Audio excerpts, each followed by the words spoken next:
अमेरिकी राष्ट्रपति Donald Trump और रूस के राष्ट्रपति व्लादिमीर पुतिन, दरअसल दोनों के रिश्तों को लेकर पूरे विश्व की निगाहें आमने सामने रहती हैं। वो इसलिए क्योंकि दोनों शक्तिशाली देश हैं, एक ऐसे देश हैं जिनके कहे गए और जिनके किए गए एक एक एक्शन और रिएक्शन पर हर किसी की नज़र रहती ही रहती है। लेकिन दोनों दिग्गजों की ही फ़ोन पर बातचीत हुई है और ये बातचीत कई मायनों में बहुत ज़्यादा खास है।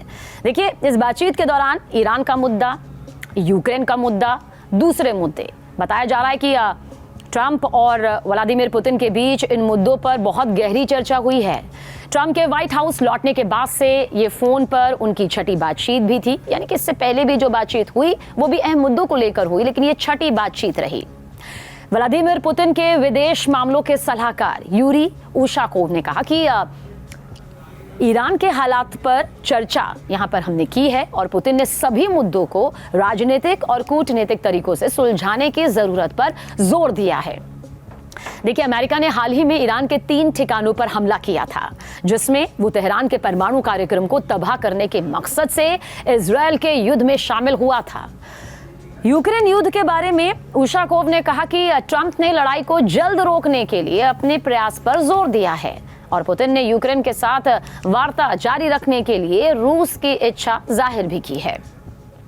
पुतिन ने तर्क दिया कि उन्होंने यूक्रेन के नाटो में शामिल होने के प्रयास से रूस के लिए पैदा होने वाले खतरे को दूर करने और यूक्रेन में रूसी भाषियों की रक्षा के लिए फरवरी 2022 में यूक्रेन में सेना भेजी थी।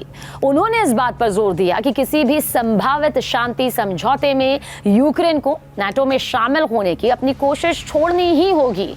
इसमें किसी तरह का इफ एंड बट नहीं है, यानी कि जो ये बात है कि उसने नाटो में शामिल होने की जो अपनी कोशिश है, जो अपनी जिद है, वो यहाँ पर त्यागनी होगी। इसके साथ रूस किसी तरह का भी कोई समझौता नहीं करेगा और रूस के क्षेत्रीय आधिपत्य को मान्यता देनी होगी। उशाकोव ने कहा कि ट्रंप पुतिन वार्ता में, यानी कि इस बातचीत में यूक्रेन को कुछ अमेरिकी हथियारों की आपूर्ति को निलंबित करने पर चर्चा नहीं हुई। आप समझ रहे हैं दोनों पक्षों को।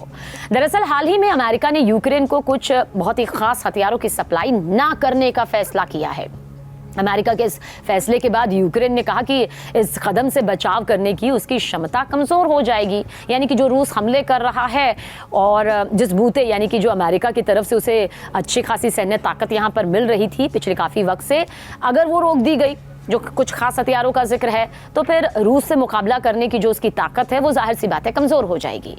यूक्रेन ने कहा कि उसने अमेरिका से सैन्य सहायता जारी रखने के महत्व पर भी जोर देने के लिए कीव में कार्यवाहक अमेरिकी दूत को बुलाया था और ये आगाह किया गया था कि किसी भी तरह की कटौती से यूक्रेन युद्ध में रूस को बढ़ावा मिलेगा। यूक्रेन की सैन्य सहायता में कटौती का अमेरिका का फैसला अमेरिकी सैन्य भंडार के कम होने की चिंताओं से जुड़ा हुआ है। इस पक्ष को, इस पहलू को आप समझिए। दरअसल ये फैसला हाल ही में शुरू हुआ और इसमें 30 पैट्रियट वायु रक्षा मिसाइलें शामिल हैं। जी हां, 30 पैट्रियट वायु रक्षा मिसाइलें शामिल हैं, जिन पर यूक्रेन तेज रफ्तार से चलने वाली बैलिस्टिक मिसाइलों को पूरी तरह से नष्ट करने के लिए डिपेंड है।